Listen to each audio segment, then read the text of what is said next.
puedes no creer en Dios? ¿Cómo intentas ignorar su voz? Él ha dado muestra de sus grandes maravillas. Puedes ver su poder. Él eclipsa el sol hasta la más bella noche brillar. Todo lo transforma en su insigno soberano, porque es Dios, solo Él es Dios.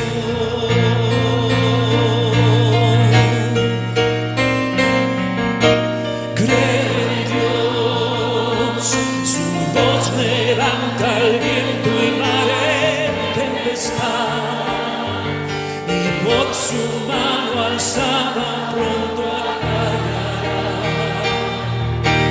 Cuando todo esté perdido yo creo en Dios, porque Él es mi esperanza en medio del dolor. Confiado cantaré su grande salvación, porque vivo y creo en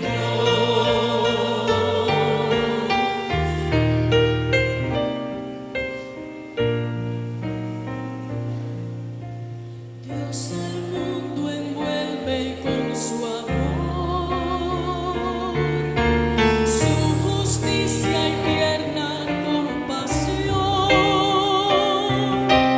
mas su gracia alcanza a todo aquel que arrepentido clama a Él, solo a Él, y aunque no lo puedas vislumbrar,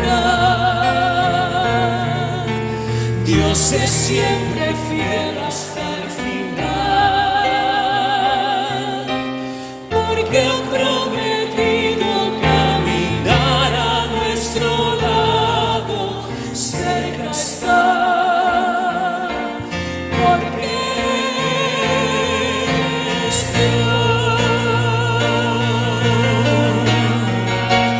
canten, creo en Dios, su voz levanta el viento y mare en tempestad, y por su mano alzada pronto acallará. Aun cuando todo esté perdido yo creo en Dios, porque Él es mi esperanza en medio del dolor. Confiado cantaré su grande salvación, porque vivo y creo en Dios. Creo en Dios, su voz levanta el viento y mare en tempestad, y por su mano alzada pronto acallará. Aun cuando todo esté perdido yo creo en Dios, porque Él es mi esperanza en medio del dolor. Confiado cantaré su grande salvación, porque vivo y creo en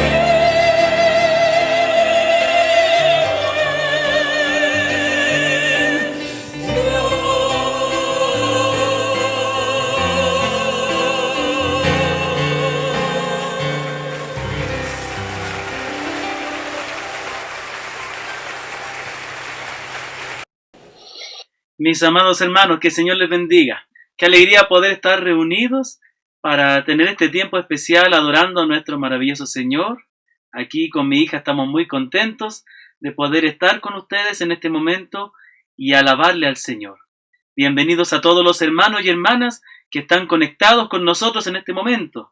Nuestros hermanos de Ambato, Ceballos, Perileo, Benítez, Molalillo, Riobamba, Quito, Manta, Guayaquil, Ibarra, Colombia, Honduras, Chile, Londres, España y en cualquier lugar donde están ahora conectados para unirnos en este mismo sentir de poder apartar este tiempo para adorar a nuestro Señor.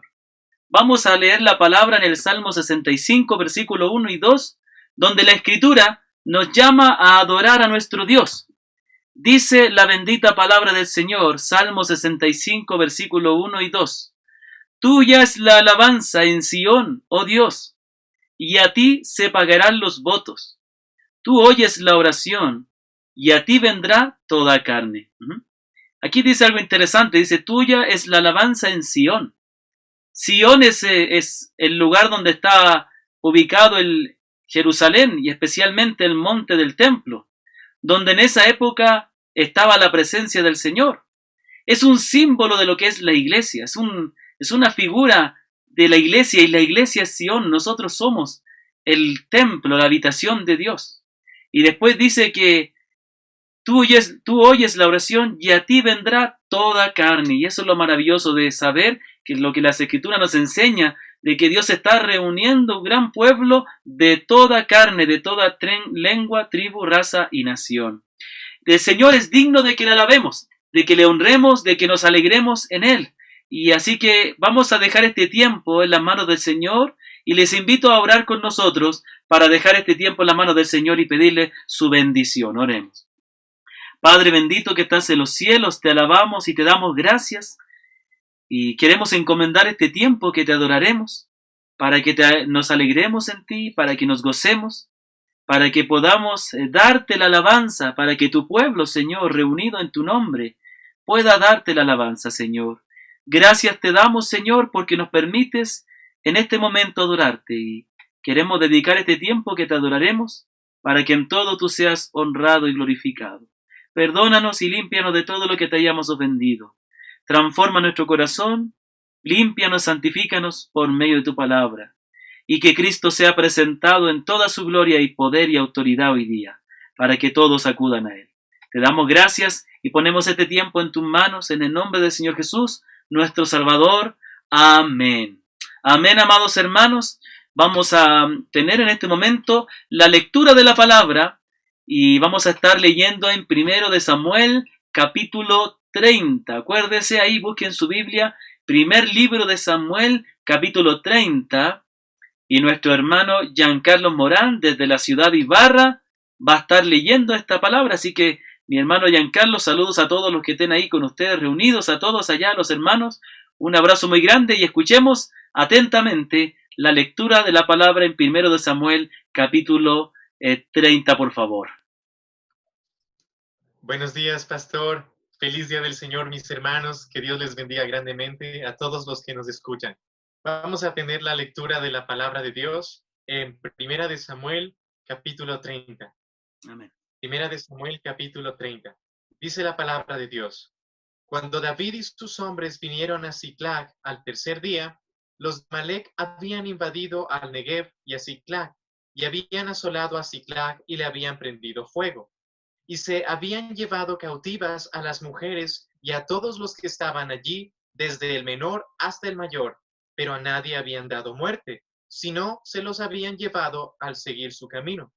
Vino pues David con los suyos a la ciudad, y he aquí que estaba quemada, y sus mujeres y sus hijos e hijas habían sido llevados cautivos. Entonces David y la gente que con él estaba alzaron su voz y lloraron hasta que les faltaron las fuerzas para llorar. Las dos mujeres de David, Ahinoam, que es israelita, y Abigail, la que fue mujer de Nabal, el de Carmel, también eran cautivas. Y David se angustió mucho, porque el pueblo hablaba de apedrearlo, pues todo el pueblo estaba en amargura de alma, cada uno por sus hijos y por sus hijas. Mas David se fortaleció en Jehová su Dios. Y dijo David al sacerdote Abiatar, hijo de Ahimelech, yo te ruego que me acerques el éfod. Y Abiatar acercó el éfod a David. Y David consultó a Jehová diciendo, ¿perseguiré a estos merodeadores? ¿Los podré alcanzar? Y él le dijo, síguelos, porque ciertamente los alcanzarás y de cierto librarás a los cautivos. Partió pues David, él y los 600 hombres que con él estaban, y llegaron hasta el torrente de Besor, donde se quedaron algunos. Y David siguió adelante con 400 hombres, porque se quedaron atrás 200, que cansados no pudieron pasar el torrente de Besor. Y hallaron en el campo a un hombre egipcio, el cual trajeron a David, y le dieron pan y comió, y le dieron a beber agua. Le dieron también un pedazo de masa de higos secos y 2 racimos de pasas. Y luego que comió, volvió en él su espíritu, porque no había comido pan ni bebido agua en 3 días y 3 noches. Y le dijo David: ¿De quién eres tú y de dónde eres? Y respondió el joven egipcio: Yo soy siervo de una amalecita, y me dejó mi amo hoy hace 3 días, porque estaba yo enfermo. Pues hicimos una incursión a la parte del Negev, que es de los cereteos, y de Judá, y al Negev de Caleb, y pusimos fuego a Siclag. Y le dijo David: ¿Me llevarás tú a esa tropa? Y él dijo: Júrame por Dios, que no me matarás, ni me entregarás en mano de mi amo, y yo te llevaré a esa gente. Lo llevó pues, y he aquí que estaban desparramados sobre toda aquella tierra, comiendo y bebiendo, y haciendo fiesta por todo aquel gran botín que habían tomado de la tierra de los filisteos y de la tierra de Judá. Y los hirió David desde aquella mañana hasta la tarde del día siguiente, y no escapó de ellos ninguno, sino 400 jóvenes que montaron sobre los camellos y huyeron. Y libró David todo lo que los amalecitas habían tomado. Y asimismo libertó David a sus 2 mujeres, y no les faltó cosa alguna, chica ni grande, así de hijos como de hijas, del robo y de todas las cosas que les habían tomado. Todo lo recuperó David. Tomó también David todas las ovejas y el ganado mayor, y trayéndolo todo delante, decían: Este es el botín de David. Y vino David a los 200 hombres que habían quedado cansados y no habían podido seguir a David, a los cuales habían hecho quedar en el torrente de Besor. Y ellos salieron a recibir a David y al pueblo que con él estaba. Y cuando David llegó a la gente, le saludó con paz. Entonces todos los malos y perversos de entre los que habían ido con David respondieron y dijeron: Porque no fueron con nosotros, no les daremos del botín que hemos quitado, sino a cada uno su mujer y sus hijos, que los tomen y se vayan. Y David dijo: No hagáis esto, hermanos míos, de lo que nos ha dado Jehová, quien nos ha guardado y ha entregado en nuestra mano a los merodeadores que vinieron contra nosotros. ¿Y quién nos escuchará en este caso? Porque conforme a la parte del que desciende a la batalla, así ha de ser la parte del que queda con el bagaje, les tocará parte igual. Desde aquel día en adelante fue esto por ley y ordenanza en Israel hasta hoy. Y cuando David llegó a Siclag, envió del botín a los ancianos de Judá, sus amigos, diciendo: He aquí un presente para vosotros, del botín de los enemigos de Jehová.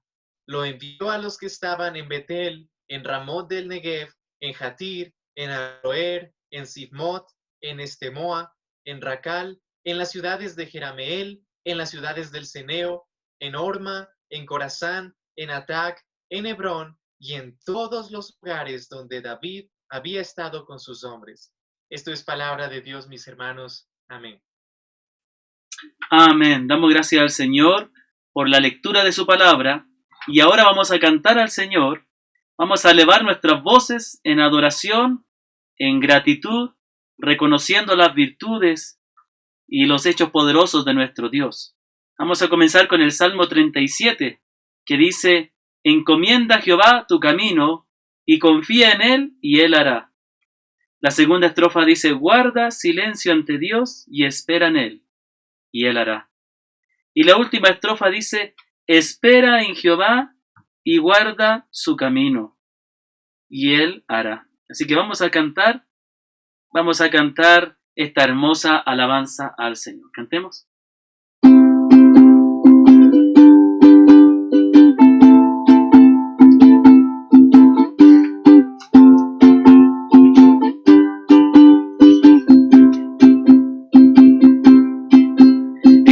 encomienda a Jehová tu camino y confía en él. Encomienda a Jehová tu camino y confía en él. Y él hará, y él hará,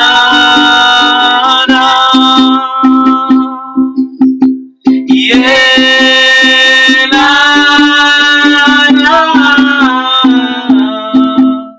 y él hará.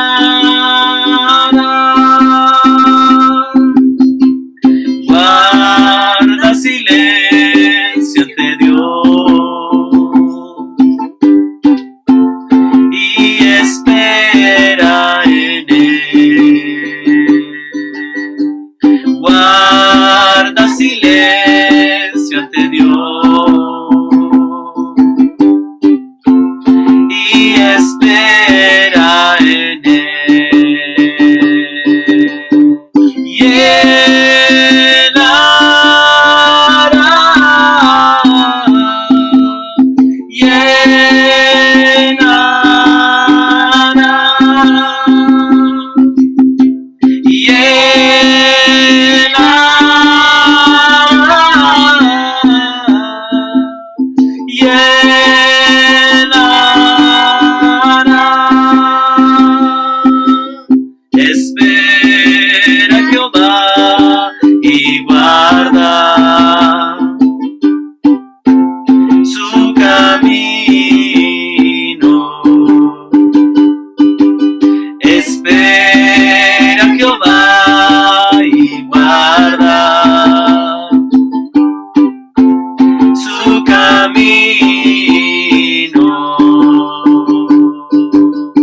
Y él hará, y él hará, y él hará, y él hará.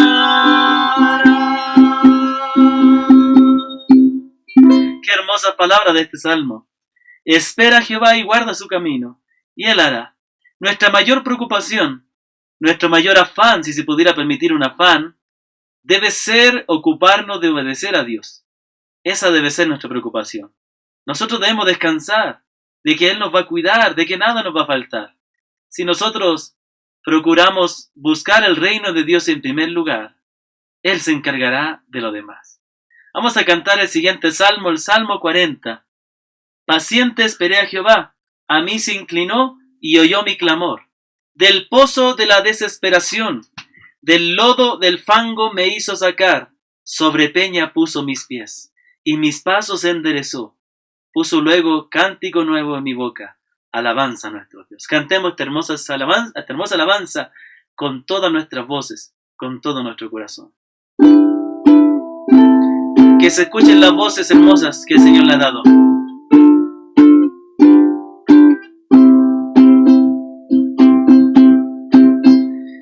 Paciente esperé a Jehová, a mí se inclinó y oyó mi clamor, del pozo de desesperación, del lodo del fango me hizo sacar, sobre peña puso mis pies y mis pasos enderezó, puso luego en mi boca nueva canción, alabanza a nuestro Dios.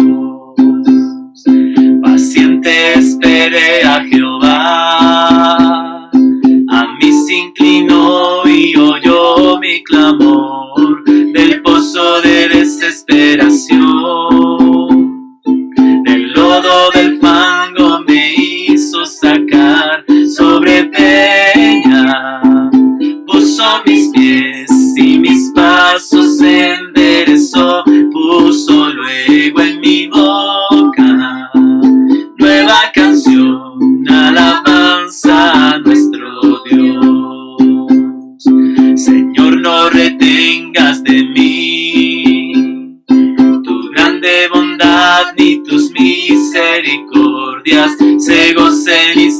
alegren en ti. Aquellos los que aman tu gran salvación, mi ayuda, mi libertador, eres tú, Señor, seas enaltecido por siempre. Mi voz cantará alabanza a nuestro Dios. Sobre peña puso mis pies y mis pasos enderezó, puso luego en mi boca nueva canción, alabanza a nuestro Dios. Sobre peña puso mis pies y mis pasos enderezó, puso luego en mi boca nueva canción, alabanza a nuestro Dios, alabanza a nuestro Dios, alabanza a nuestro Dios. Bendito el Señor. Sea cual sea la angustia que tengamos que pasar, recordemos que el Señor Jesucristo es la roca en la cual podemos afirmar y levantar nuestro espíritu, nuestro corazón.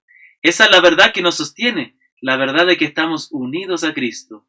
Y Él nos ha rescatado de la vida que llevábamos para vivir para Él. Vamos a cantar la siguiente alabanza que se llama Ciudad de Dios, y después de esto estaremos listos entonces para participar de la cena del Señor y así obedecer el mandamiento de recordar y hacer memoria. Así que te puede en su casa ya ir preparando los elementos de la cena, ya los tiene listos, mucho mejor, porque después de esta alabanza estaremos participando de la cena del Señor.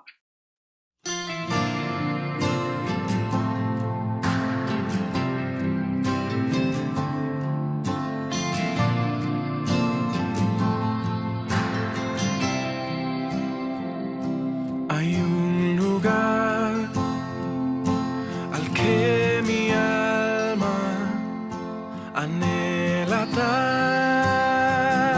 tanto por llegar, una ciudad donde hay descanso y gozo por la eternidad. Sé que pronto allá estaré, con mis ojos yo veré aquel que vino a rescatarme para llevarme allí con él. He aquí que la presencia del Señor mora en medio de los hombres que Él salvó. Ellos son su pueblo y en su eterno Dios. La ciudad de Dios es lo que anhelo yo.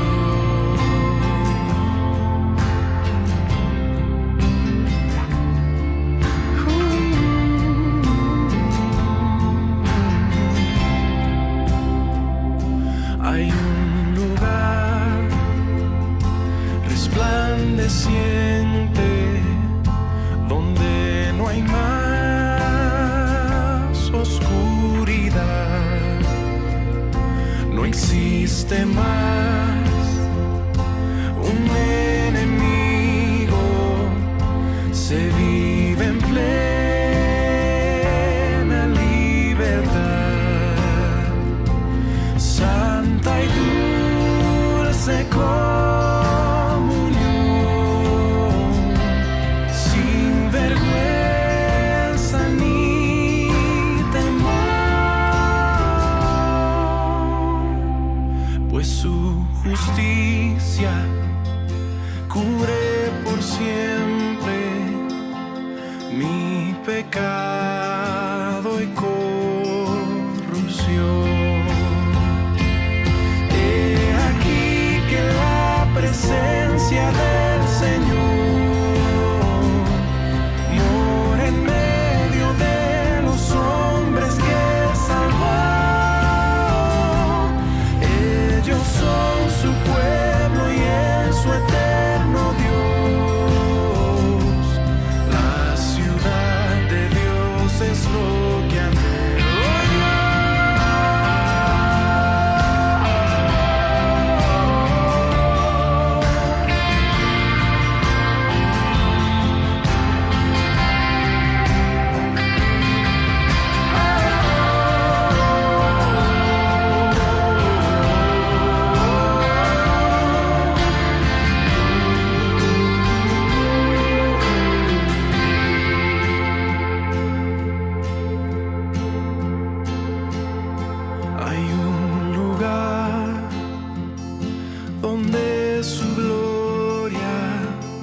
satisface el corazón, recibiré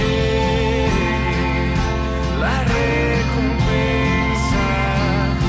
me abrazará mi Salvador. Ya no hay llanto ni dolor, no hay más prueba ni aflicción.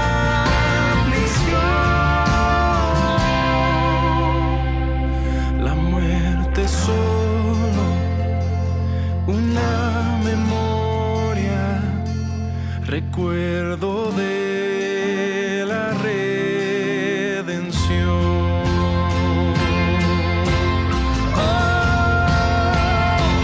He aquí que la presencia del Señor mora en medio de los hombres que Él salvó.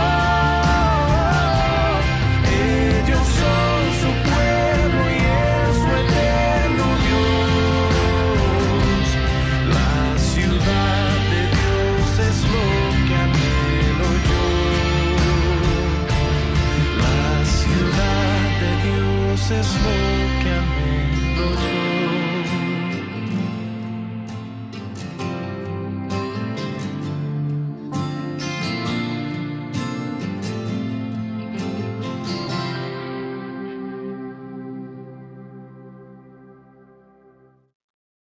Muy bien, amados hermanos. Vamos a disponernos entonces para participar de la cena del Señor, como el Señor nos ha ordenado que lo hagamos, que hagamos memoria de Él. Así que antes de comenzar a participar la cena, quiero leer lo que la palabra de Dios nos advierte en 1 Corintios 11, 29, 30, y dice así: porque el que come y bebe indignamente, sin discernir el cuerpo del Señor, juicio come y bebe para sí. Por lo cual hay muchos enfermos y debilitados entre vosotros, y muchos duermen. La cena del Señor es un acto muy solemne. Es tan importante como escuchar la palabra de Dios y como la Escritura, porque es a través de este medio del pan y el vino que nosotros hacemos memoria del Señor Jesucristo. De modo que requiere de nosotros que nos preparemos, siempre con anticipación, para tomar la cena. Y cuando hablo de prepararse, especialmente me refiero a prepararse espiritualmente y estar a cuentas con el Señor, viviendo una vida que le agrade a Él, apartándonos de todo pecado, de todo aquello que nos distraiga de adorarle y de amarle a Él con todo el corazón, apartando de nosotros todo pecado y viviendo en santidad, honrando al Señor y amando a nuestros hermanos y no guardando resentimiento y obedeciendo la palabra del Señor. Así que vamos a disponernos a leer la Escritura en Lucas 22, versículo 39 al 46. Entonces vamos a leer en Lucas 22, versículo 39 al 46, y podemos leer todos juntos ahí, a una sola voz. Vamos a unir nuestras voces para leer juntos este texto, Lucas 22, versículo 39, ¿sí? Mientras usted lo busca, es el texto que habla acerca de la oración que el Señor hizo en Getsemaní, cuando faltaban unos minutos, digamos, o un poco tiempo, para que el Señor fuera arrestado y condenado y llevado a la muerte, y Él sabía que iba a sufrir los horrores del infierno en lugar nuestro. Así que leamos juntos Lucas 22, 39 al 46, a la cuenta de 1, 2, 3. Y saliendo se fue, como solía, al monte de los olivos, y sus discípulos también le siguieron. Cuando llegó a aquel lugar, les dijo: orad que no entréis en tentación.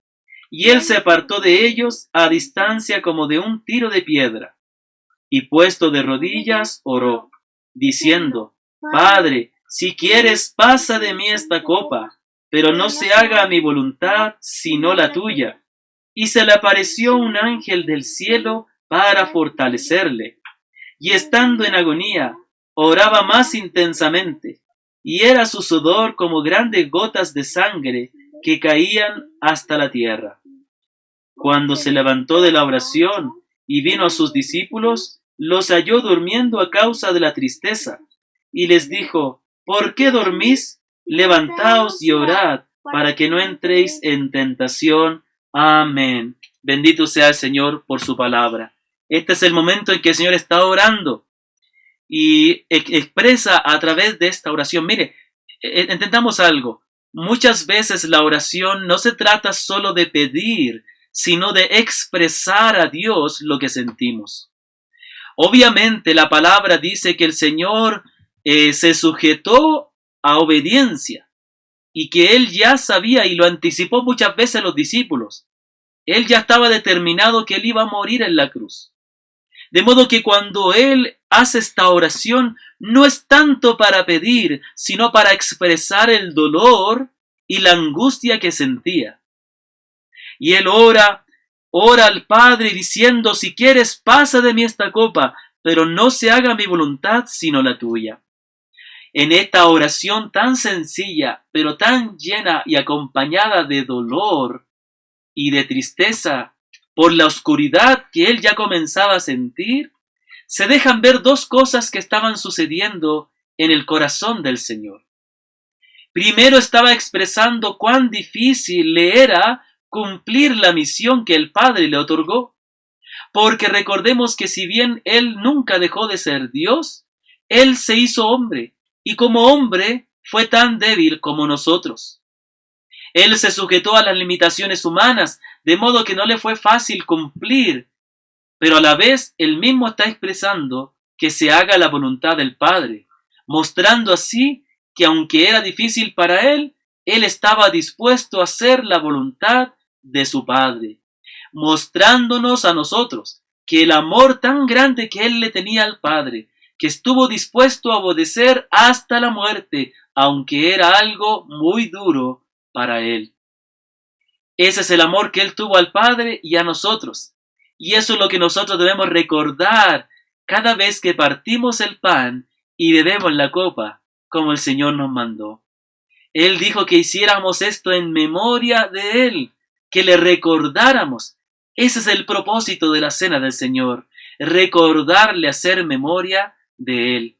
De modo que vamos entonces a tomar el pan y vamos a dar gracias por Él para luego participar. Así que puede usted tomar ahí el pan en su casa y vamos a orar juntos por este pan. Oremos. Padre bendito, te alabamos y te damos gracias en este momento porque podemos partir el pan y así recordar a nuestro Señor que murió por nosotros. Gracias por Jesucristo nuestro Señor, y pedimos la bendición por este pan y el pan que nuestros hermanos partirán en sus hogares, para que al hacerlo hagamos memoria del Señor Jesucristo, nuestro Redentor, nuestro Salvador. Partimos este pan y comeremos de él, y lo hacemos en el nombre precioso del Señor Jesucristo. Amén. Vamos entonces a participar, a partir el pan y a participar de él, amados hermanos. Participemos.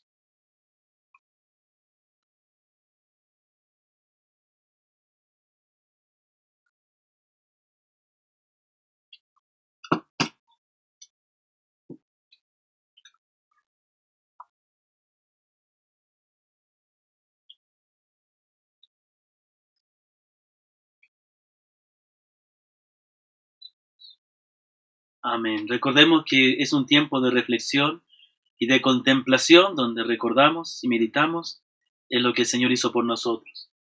De la misma manera, tomemos la copa y vamos a dar gracias al Señor. Padre, presentamos este vino delante de tu presencia. Lo presentamos para que tú lo bendigas y a través de beber esta copa podamos recordar la sangre derramada del Señor Jesús. Hoy día recordamos al Señor Jesucristo, quien murió por nosotros, quien sufrió la ira que merecíamos, quien agonizó ya desde el huerto de Getsemaní, donde él oraba y su sudor eran como grandes gotas de sangre. Hacemos memoria de nuestro bendito Cristo y del amor tan grande que él te tuvo a ti y a nosotros para dar su vida de esa manera. Gracias, Señor, y participaremos de esta copa recordando que nuestros pecados han sido perdonados por la sangre de Cristo. En el nombre del Señor Jesús. Amén. Participemos.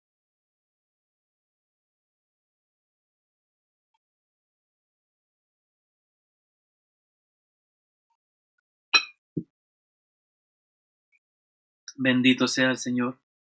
Bendito nuestro Cristo, quien dio su vida por nosotros. Vamos a dar unos minutitos para que cada uno meditemos en nuestro corazón y oremos también en familia, dándole gracias por lo que fue su grande salvación por nosotros.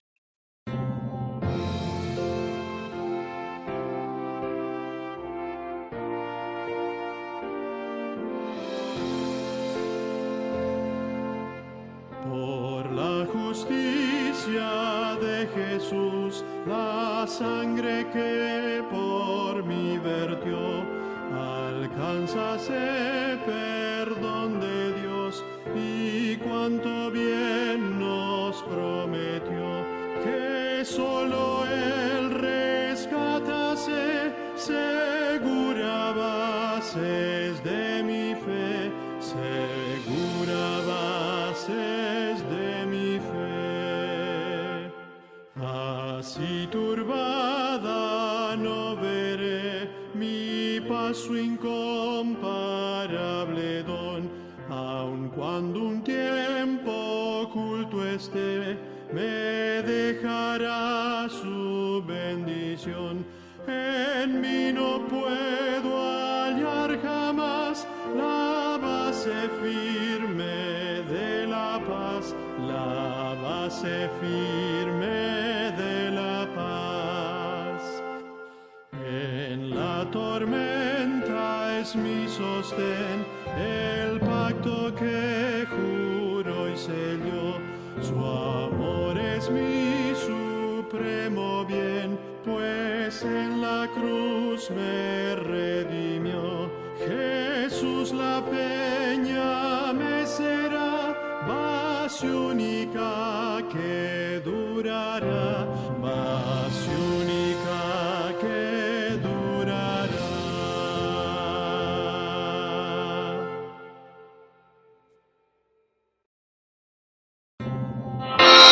Amén. Damos gracias al Señor por este tiempo que hemos podido recordarle y alabarle. Ahora vamos a disponernos a escuchar la enseñanza, la predicación de la Sagrada Escritura, y es un momento también muy especial y muy solemne, porque la predicación de la Escritura es la manera en que Dios alimenta a su pueblo.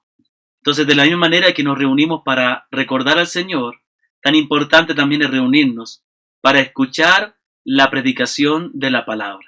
Así que vamos a orar y vamos a pedir la bendición al Señor por este tiempo de la palabra.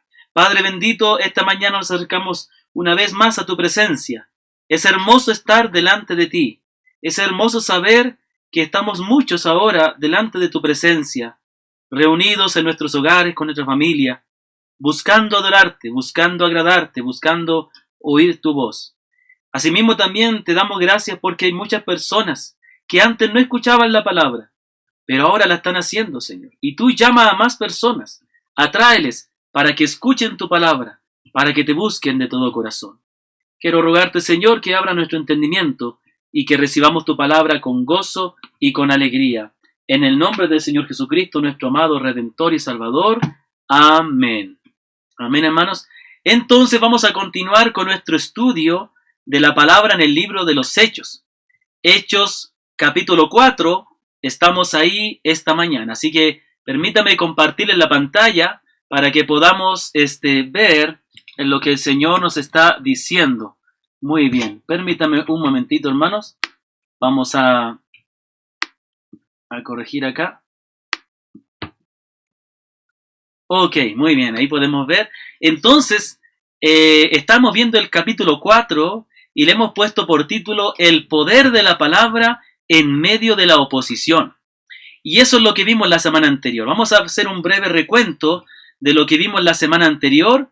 Y en ella vimos los siguientes versículos, que comenzaba el capítulo 1 con estas palabras, diciendo: hablando ellos al pueblo, el apóstol Pedro, junto con Juan, después de haber hecho el milagro, y explicar a la gente que ese milagro no fue hecho por ellos, sino por el poder de Cristo, dice: hablando ellos al pueblo, vinieron sobre ellos los sacerdotes, con el jefe de la guardia del templo, y los saduceos, resentidos de que enseñasen al pueblo y anunciasen en Jesús la resurrección de entre los muertos. y les echaron mano y los pusieron en la cárcel hasta el día siguiente, porque era ya tarde. Y aquí viene este maravilloso versículo 4, que dice así: pero muchos de los que habían oído la palabra creyeron, y el número de los varones, solo de los varones que creyeron, eran como 5,000. Este fue el texto que leímos la semana anterior y del cual meditamos y encontramos las siguientes verdades. Estoy resumiendo. El rechazo por parte de los judíos se debía a que Jesús no cumplía con lo que ellos creían o esperaban. Este rechazo se dirigió hacia sus discípulos, tal como el Señor lo prometió, y a pesar de toda la oposición que pudiera haber habido, Dios obra con poder salvando a miles. Y antes de avanzar al texto de hoy, quiero hacer, esto fue las verdades que vimos, y acordémonos que la palabra de Dios es poderosa, que aún en medio de la oposición, Dios obra con poder. Pero la pregunta que quiero hacer esta mañana es la siguiente: ¿qué tan importante es creer en Jesucristo? ¿Qué tan importante es buscarle a Él? ¿Y qué tan importante es creer de una manera correcta? Si nosotros si preguntamos hoy día, y de hecho yo lo he hecho muchas veces, a las personas, nuestros vecinos, nuestros amigos, a toda persona que podemos encontrarnos, si creen en el Señor Jesucristo, la mayoría de ellos nos dirá que sí. Sin embargo, vemos, y escucha atentamente, que aunque la mayoría de las personas dice creer en el Señor Jesucristo, no todos y la gran mayoría no vive para Él. No todos le siguen, la mayoría no. Solamente quiero que preste atención a lo que le voy a decir. Recordemos los evangelios. Cómo en el Santo Evangelio Dios nos enseña que cada vez que el Señor llamaba a alguien, esa persona lo dejaba todo y le seguía. Y que muchos dejaron todo por seguirle a Él. Y es cierto que de la multitud que le seguía, no todos creyeron en Él, porque algunos en una u otra ocasión regresaron atrás. Un grupo muy numeroso, más de 500 personas, permaneció incluso después de que el Señor murió. Cuando resucitó, seguían creyendo en Él. De modo que hay un problema aquí, y el problema es que la mayoría de las personas que dice creer en el Señor realmente no están confiando en Él. Realmente no tienen una fe verdadera en Él.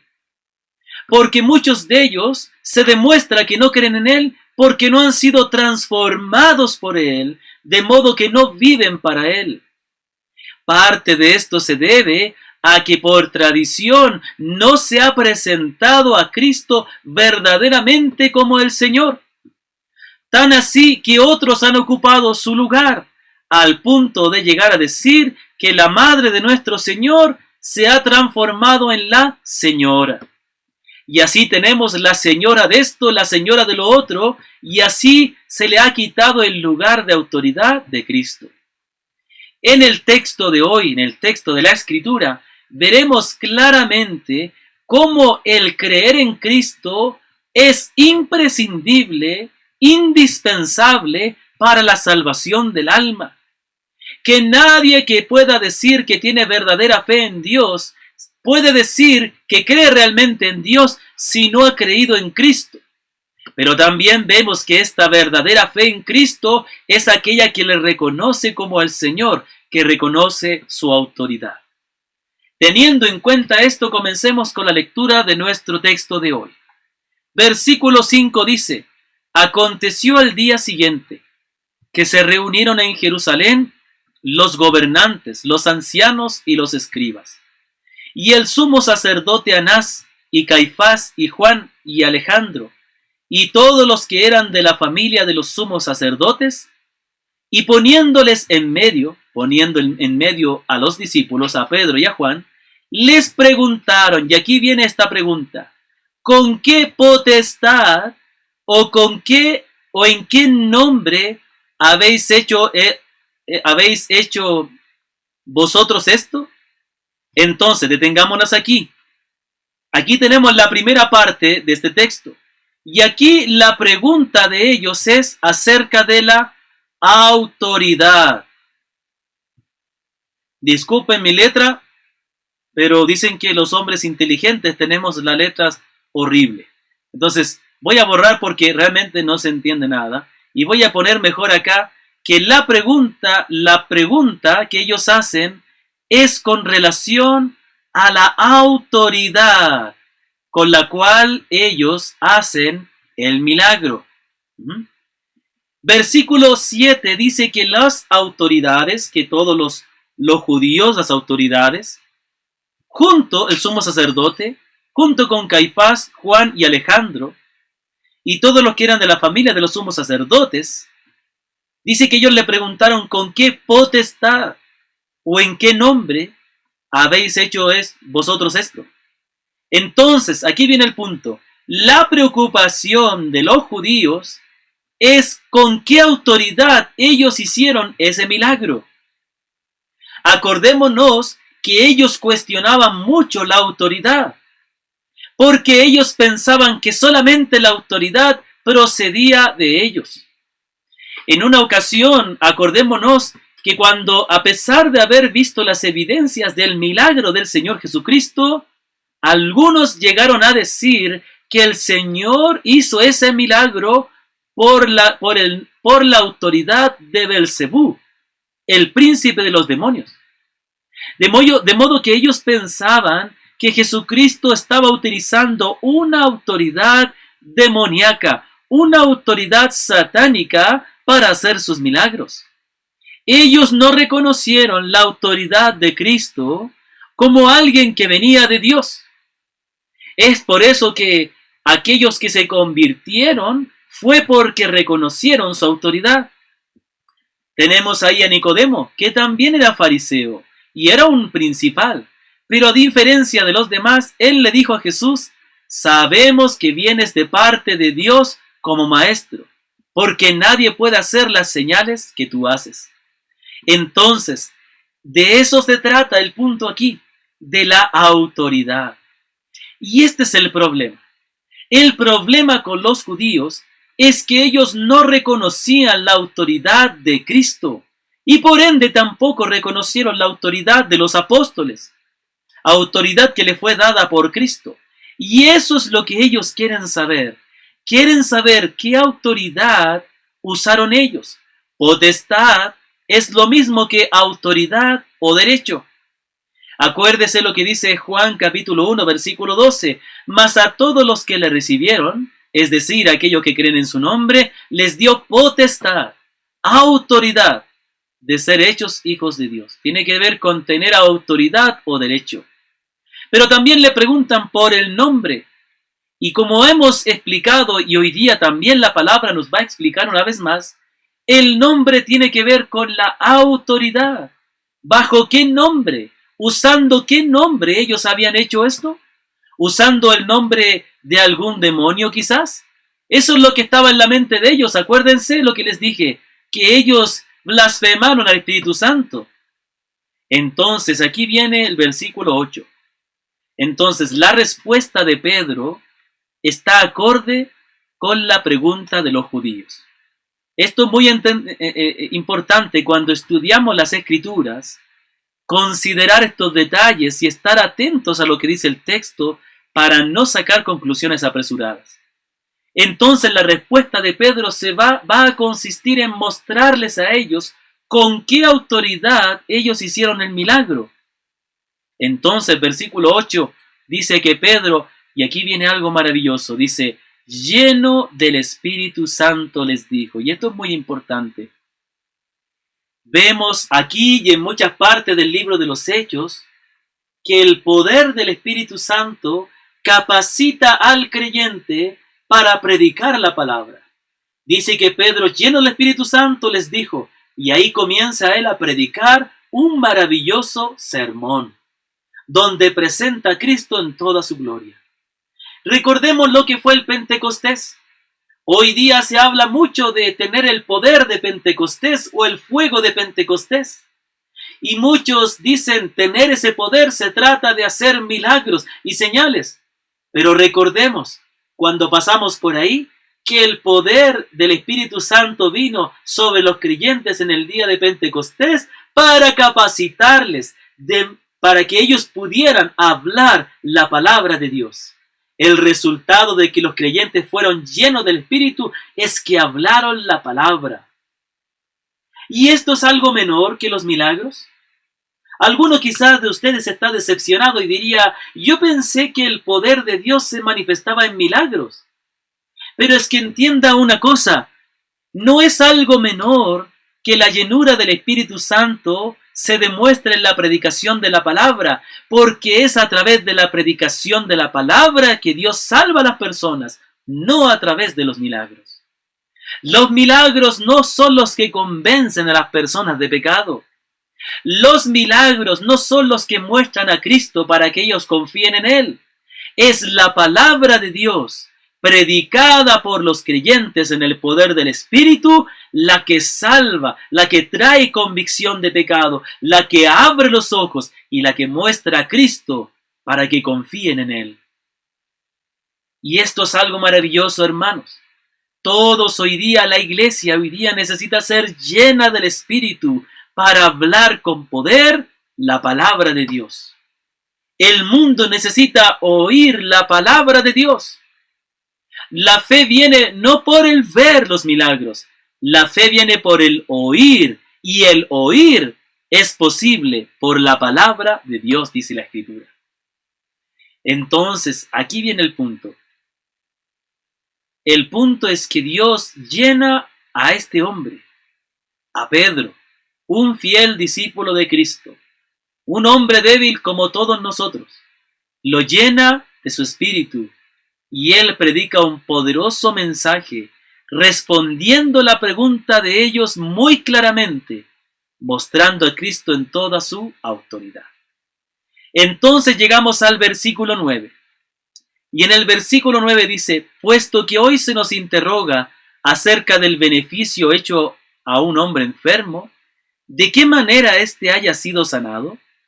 Sea notorio a todos vosotros, sea notorio a todos ustedes y a todo el pueblo de Israel, y aquí dice, que en el nombre de Jesucristo de Nazaret, a quien vosotros crucificasteis y a quien Dios lo resucitó de los muertos, por él este hombre está sano en vuestra presencia. Entonces aquí vemos la primera cosa.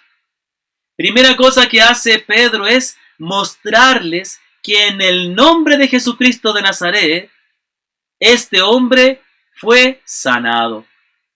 Entonces le deja claramente que, le responde la pregunta claramente que ellos habían hecho. ¿Bajo qué autoridad o con qué autoridad ellos hicieron este milagro? Y aquí les dice, en la autoridad de Jesús de Nazaret. Permítame un momentito. Ok, muy bien. Muy bien. Muy bien. Entonces aquí tenemos la primera cosa que el apóstol Pedro les muestra claramente que el hombre fue sanado en el nombre. Y aquí podemos poner arriba en la autoridad o por la autoridad de Jesucristo. Esto es muy importante. Miren lo que dice Pablo, lo que dice Pedro después. A quien vosotros crucificasteis y a quien Dios resucitó de los muertos. Lo que está diciendo que el hecho de que este hombre fuera sanado en el nombre de Jesús a quienes ellos entregaron, demostraba que este Jesús estaba vivo y que era realmente el Mesías. Y esto es algo maravilloso. Miren, entendamos un poco los discípulos. ¿Se acuerdan de esos discípulos que iban tristes de camino a Emaús? Ellos iban tristes porque no entendían. Y los discípulos también estaban reunidos en la casa de uno de los discípulos. Y estaban tristes, pero entendamos por qué. Porque aparentemente la muerte fue una derrota. Fue una contradicción, aparentemente. No vayan a decir después, el pastor dijo que la muerte del Señor fue una contradicción. No, eso es sacar palabras del contexto. Aparentemente, para ellos, era una contradicción. Porque se supone que Jesucristo es el que tiene toda autoridad, que es el Hijo de Dios, y luego es matado por los hombres. Es entregado a la muerte. Pero ellos no sabían, y después entendieron los discípulos, que era necesario que el Cristo padeciera, que estaba escrito que eso tenía que suceder. De modo que ahora los milagros hechos después de la resurrección, y más exactamente, los milagros efectuados por los apóstoles después de la ascensión de Cristo, testifican de que este Cristo está vivo y realmente es el Mesías.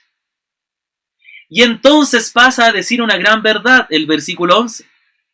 Este Jesús, ¿qué dice? Es la piedra reprobada por vosotros los edificadores, la cual ha venido a ser cabeza del ángulo. Yo quiero detenerme a explicar eso en mayor detalle. Pero solamente aquí voy a explicar cada una de estas partes en detalle. Primeramente les dice que en el nombre de Jesús, en la autoridad de Cristo, el hombre fue sanado. En segundo lugar, nos dice que Jesucristo es aquella piedra que fue reprobada, es decir, fue rechazado por ellos, pero ha venido a ser la cabeza del ángulo o la piedra principal. Y termina en tercer lugar mostrando esta gran verdad, que en ningún otro hay salvación, porque no hay otro nombre bajo el cielo dado a los hombres en que podamos ser salvos. Entonces, les va a decir tres cosas. El hombre fue sanado en el nombre de Jesucristo. Jesucristo fue rechazado por los judíos, pero ha venido a ser la cabeza del ángulo. Y en tercer lugar les va a decir que no hay manera de ser salvo fuera de Jesucristo, que solo en Él se encuentra la salvación. Entonces, aquí tenemos estas tres verdades que ya las voy a expresar de la siguiente manera. En primer lugar, vamos a subrayar aquí, la primera verdad que el apóstol Pedro, inspirado por el Espíritu, lleno del Espíritu, está diciendo que el fundamento por el cual el hombre fue sanado es la autoridad del nombre de Cristo. Entonces aquí tenemos la primera verdad que vemos en este corto pero poderoso sermón de Pedro, que ese hombre fue sanado por la autoridad de Cristo. Esta es la primera verdad. La autoridad de Cristo es un tema central en la predicación del Evangelio. Otra manera de decir esto es el señorío de Cristo en la predicación del Evangelio. Algunos confunden el señorío de Cristo, pensando que al predicar el señorío de Cristo en la salvación, de alguna manera estamos diciendo que el hombre puede ser salvo por obras.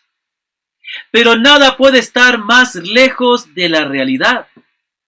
Predicar que la gente necesita reconocer el señorío de Cristo, lo cual implica un arrepentimiento y un deseo de volver a Él y vivir para Él, en ninguna manera es salvación por obras. Por el contrario, si nosotros no predicamos la autoridad y el señorío de Cristo, estamos diciendo que alguien puede ser salvo sin creer que Cristo tenga la autoridad. Cuando hablamos del señorío de Cristo en la predicación del Evangelio, estamos diciendo que estamos presentando a Cristo como el que tiene la autoridad de perdonar, porque si Él no es el Señor, entonces no tiene autoridad para perdonar pecados. Entonces yo quiero que consideren bien esto, porque la autoridad o el señorío de Cristo es un tema que está expresado en la predicación de Pedro desde el comienzo del libro de los Hechos. Tomemos en cuenta los siguientes versículos. Permítanme por un momento. Tenemos Hechos capítulo 2, versículo 36 al 38. Aquí tenemos el primer sermón de Pedro después de Pentecostés, justamente para explicar lo que ocurrió en Pentecostés. Y predicando su sermón y mostrando que el Pentecostés era el cumplimiento de las profecías que hablaban del nuevo pacto, entonces Pedro dice: sepa pues ciertísimamente toda la casa de Israel que este Jesús a quien vosotros crucificasteis, que dice, Dios le ha hecho Señor y Cristo. Entonces, claramente, el énfasis del apóstol Pedro es mostrando que Por un lado, habiendo sido crucificado por ellos, Dios le ha dado toda autoridad. De alguna manera el apóstol Pedro quiere recalcar que ellos se entregaron y rechazaron al mismo Señor. Versículo 37. Al oír esto se compungieron de corazón, quedaron conmovidos en las entrañas y dijeron a Pedro y a los otros apóstoles, varones hermanos, dice, ¿qué haremos? ¿Qué haremos? Esta es la pregunta. ¿Qué haremos entonces?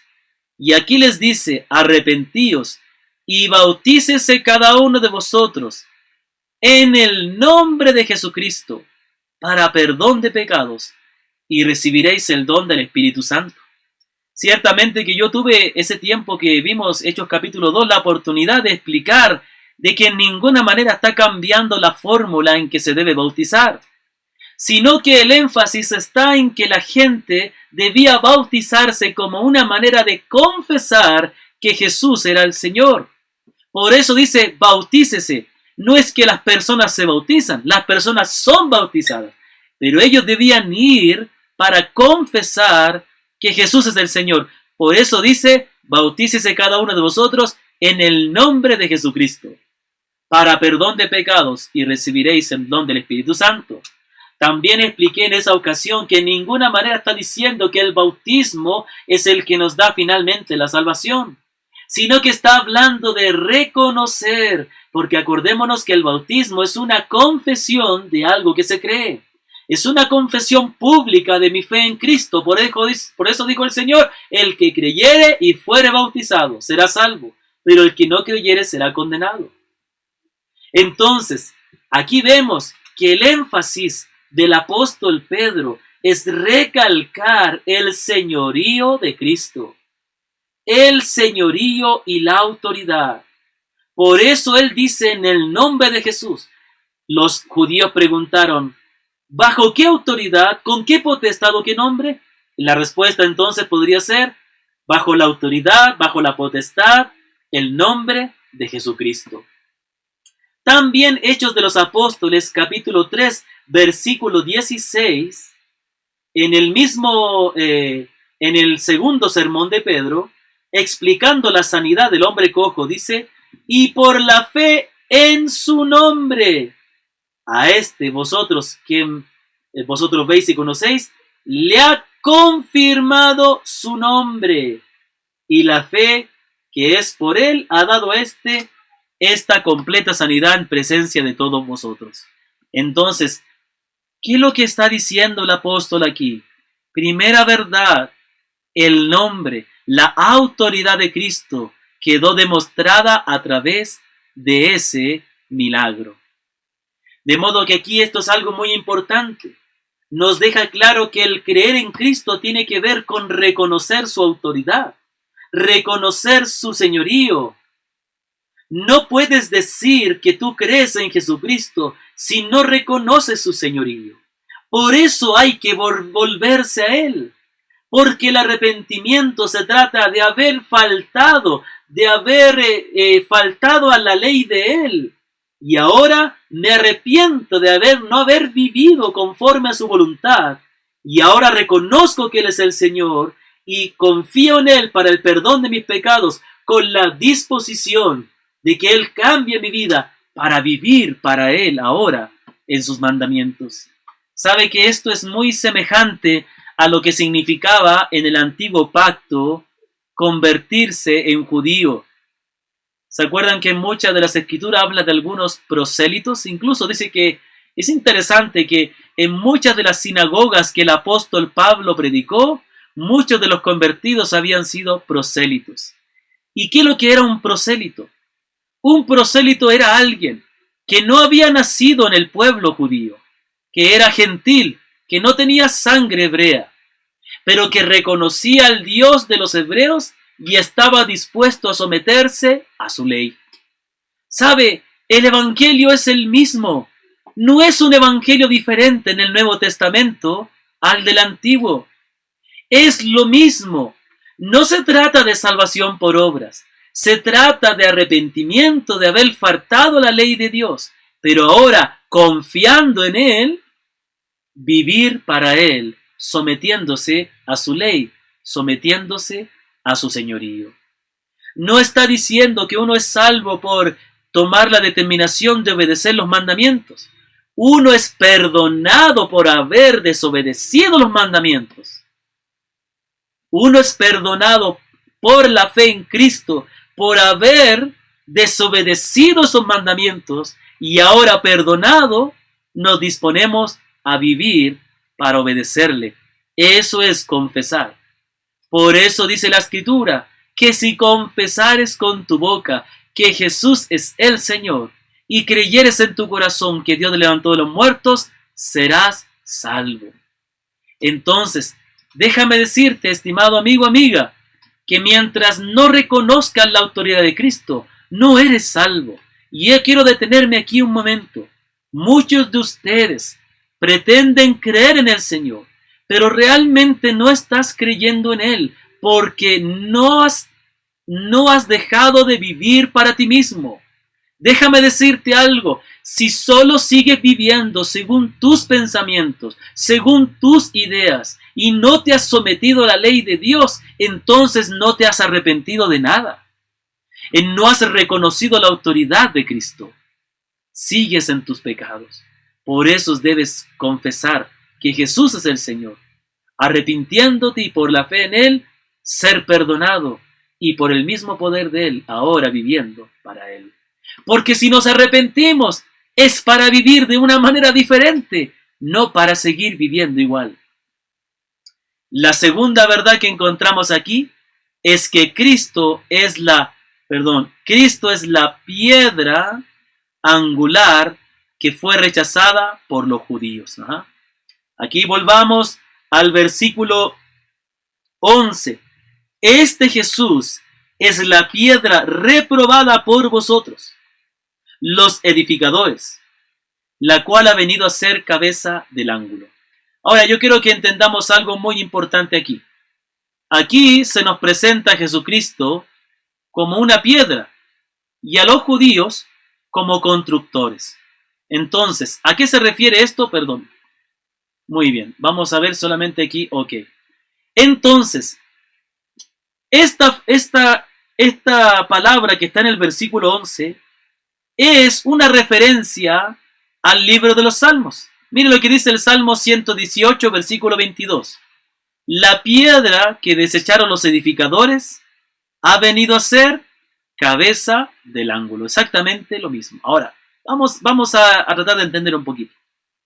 Ciertamente, esta es una profecía que se cumplió. El Señor había profetizado que los judíos rechazarían a Cristo, pero esto de la piedra angular tiene que ver con lo siguiente. Muestra al Señor como una piedra y a los judíos como edificadores. ¿Qué edifican los judíos? Obviamente no está hablando en forma literal. Está hablando de que ellos edifican su fe, sus creencias. Y como alguien que edifica su creencia, tiene que basarse en algo. Y acordémonos que las construcciones de ese tiempo usaban piedras. Hasta el día de hoy permanecen muchas construcciones antiguas porque fueron hechas sobre piedra sólida, literalmente piedra. Entonces, estos edificadores tenían la costumbre en esa época de escoger las piedras. Y aquella piedra que no tenía una forma adecuada era rechazada. Entonces está diciendo que los judíos, edificaban su fe. Este es como un edificio. Edificaban su fe. Pero ellos utilizaban piedras. Pero ellos rechazaron a una piedra, y esta piedra era la cabeza del ángulo o la piedra fundamental. Veamos las siguientes imágenes. En el internet se encuentran dos tipos de piedras importantes. Habían piedras como estas que prácticamente estaban en la base, y habían otras piedras que se ponían en las esquinas, que hasta mucho tiempo se siguió utilizando esta costumbre. Esta era la piedra angular.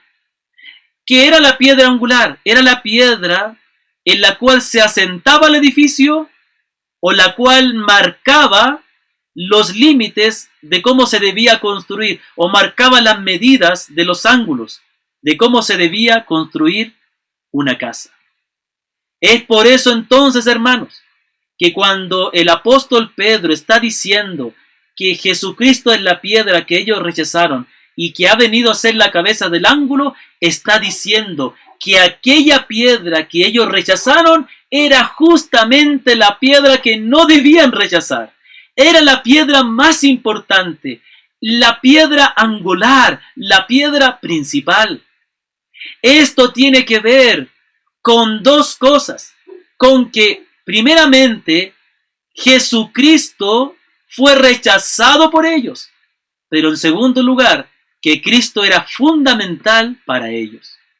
Tiene que ver con el rechazo del Mesías sin entender de que Él era lo principal que no debían rechazar. Estas palabras las expresó el mismo Señor Jesucristo, cuando a través de una parábola Él habló de la gravedad de rechazar al Mesías. Hablaba de un hombre que tenía una viña y contrató trabajadores, y que fue a buscar el fruto a la viña y los trabajadores le expulsaron.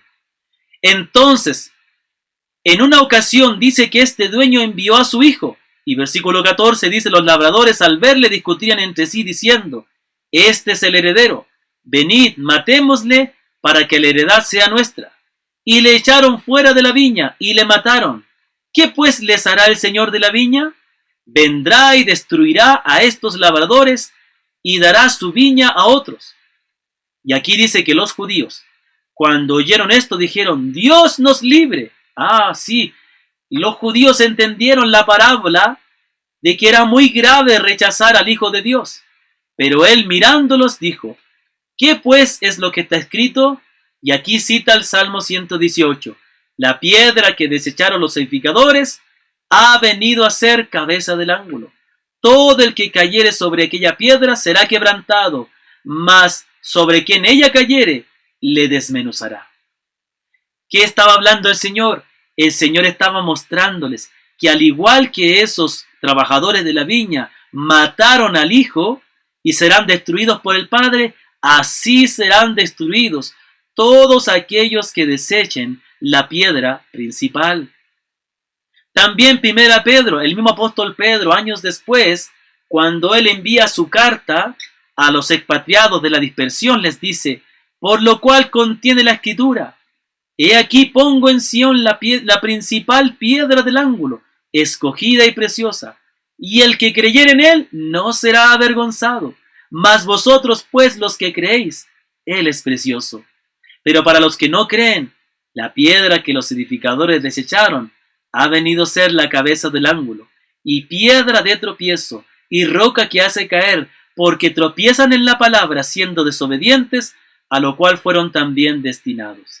Y aquí dice algo importante. Está diciendo que ellos estarían cometiendo un pecado muy grave al rechazar a Cristo, porque Él es fundamental. Él es el fundamento. Él es la piedra principal, que si no se cree en Él o no se cree verdaderamente o correctamente en Él, no se puede edificar la verdadera fe, y todo aquel que rechaza esta piedra angular será destruido por el Padre. Jesucristo es presentado como la piedra principal porque Él es la base de toda la verdadera fe. Mire lo que dice Efesios 2:20. Dice que los creyentes somos edificados sobre el fundamento de los apóstoles y profetas. Y aquí tenemos al Nuevo Testamento y tenemos al Antiguo Testamento. Pero aquí dice, siendo la principal piedra del ángulo, Jesucristo mismo. Entonces, ¿qué está diciendo? Al presentar el apóstol Pedro a Jesucristo como la piedra angular, está diciendo que Él es la piedra principal, el fundamento donde se asienta la fe. Por eso que en concordancia con él el apóstol Pablo dice, en quien todo el edificio, bien coordinado, va creciendo para ser un templo santo en el Señor, en quien vosotros también sois juntamente edificados para morada de Dios en el Espíritu. Amados hermanos, aquí nos enseña la gran verdad de que Jesucristo es la piedra principal. Y es por eso que nosotros, los padres, debemos procurar que el principal, que el centro de la vida de nuestros hijos sea Cristo. No, un verdadero creyente no es aquel que vive su propia vida y también cree en Cristo. Un verdadero creyente no es aquel que hace su propia voluntad y que anda según sus deseos y que hace todo cuanto sus deseos y su pecado quiera, pero también confía en Cristo y tiene la esperanza que le ha de salvar.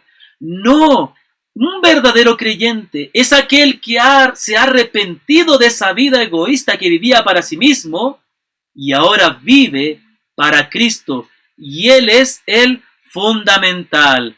Entonces, Él es Cristo, la piedra angular, de lo cual nosotros debemos confiar. Sí, muy bien. Entonces, aquí vamos, perdonen la interrupción, a la tercera verdad.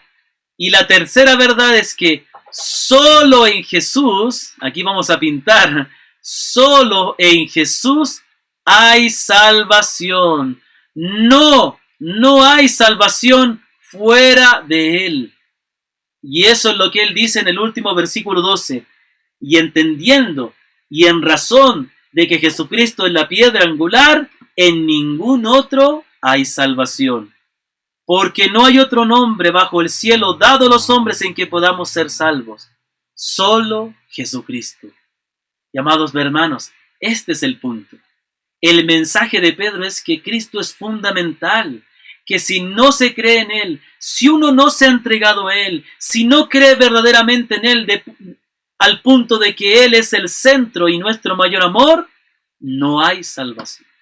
No hay otro Señor, no hay otro que sea principal, no hay ni siquiera una señora que nos pueda salvar, no hay ningún santo que nos pueda salvar, solo Jesucristo, porque Él es la piedra angular.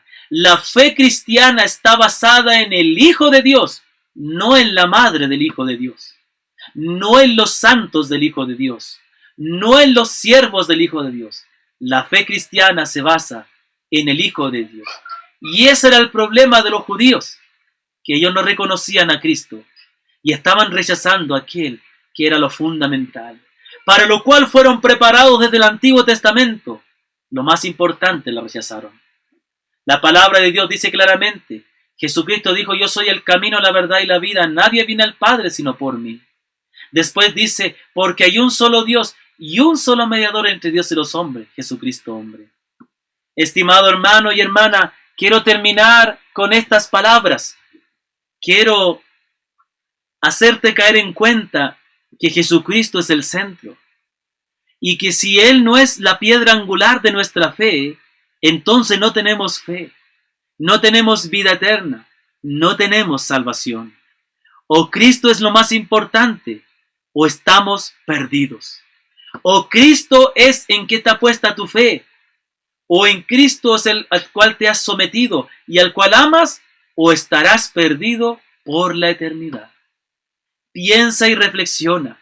El llamado de Dios de esta mañana es a tener a Cristo como la piedra angular de nuestra fe, de nuestra vida.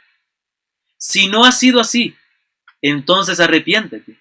Confiesa a Cristo, confiesa delante de Dios que no has tenido a Cristo como la piedra angular, que has creído en Él a tu manera, que Él ha sido un accesorio en tu vida, pero ahora quieres que Él sea la piedra fundamental y angular. Que el Señor bendiga su palabra y démosle gracia al Señor. Oh Padre bendito, te clamamos y te damos gracias en este momento por permitirnos escuchar tu preciosa palabra. Y quiero rogarte que tú quebrantes los corazones y nos des el arrepentimiento para poder tener a Cristo como el centro de nuestra vida y amarle y confiar en Él con todo nuestro corazón. Quiero rogarte por cada hogar, por cada familia, por cada hombre, mujer, joven, señorita, niño, niña, adulto, anciano y anciana. Que tú des el arrepentimiento, que reconozcamos si realmente no hemos tenido a Cristo como el Señor de nuestra vida y que vivamos para Él. Bendito sea tu nombre, bendito por Cristo, en el nombre del Señor Jesús. Amén. Estimados hermanos, es una alegría poder alabar al Señor juntos. Y quiero decirle de todo corazón que no deje de reunirse, no deje de congregarse, que donde dice la Escritura que el Señor dijo que Él, donde estén 2 o 3 reunidos en su nombre, Él siempre estará ahí. Reúnase en su casa con su familia para adorar y para alabar al Señor. No deje de alabarle. Le mandamos un saludo muy grande de parte de nuestra familia a cada uno de ustedes, a todos nuestros amados hermanos. Y quiero que terminemos nuestro tiempo de adoración con unas palabras de exhortación del apóstol Pablo, inspirado por el Espíritu en Romanos, capítulo 12, versículo 14 al 21. Y escuche estas hermosas palabras. Tenga en cuenta, hermano, que Dios quiere que vivamos para Él. La fe cristiana no se trata de la mente, se trata de ser transformado del corazón hacia nuestra vida, de modo que nuestra vida tiene que ser diferente. Viva el Evangelio. Ponga en práctica el Evangelio que usted recibió. Dice Romanos 12, 14 al 21. Bendecid a los que os persiguen. Bendecid y no maldigáis. Gozaos con los que se gozan. Llorad con los que lloran. Unánimes entre vosotros, no altivos, sino asociándoos con los humildes. No seáis sabios en vuestra propia opinión. No paguéis a nadie mal por mal. Procurad lo bueno delante de todos los hombres. Si es posible, en cuanto dependa de vosotros, estad en paz con todos los hombres. No os venguéis vosotros mismos, amados míos, sino dejad lugar a la ira de Dios, porque escrito está: mía es la venganza, yo pagaré, dice el Señor. Así que si tu enemigo tuviera hambre, dale de comer. Si tuviere sed, dale de beber. Pues haciendo esto, ascuas de fuego amontonarás sobre su cabeza. No seas vencido de lo malo, sino vence con el bien el mal. Hermanos, vivamos nuestra fe, no sigamos viviendo. Si decimos que nos hemos arrepentido, si decimos que creemos en Cristo, entonces vivamos de manera diferente. Vivamos para Cristo si realmente Él es la piedra angular de nuestra vida. Un abrazo y un cariño a cada una de las familias. Oramos por ustedes. Estamos ahí orando para que el Señor les bendiga y les prospere. Y quedamos entonces agradecidos al Señor por este tiempo y la bendición para ustedes, como dice la Escritura, la gracia y la paz del Señor sean con cada uno de ustedes. Amén. Un abrazo y que el Señor les bendiga.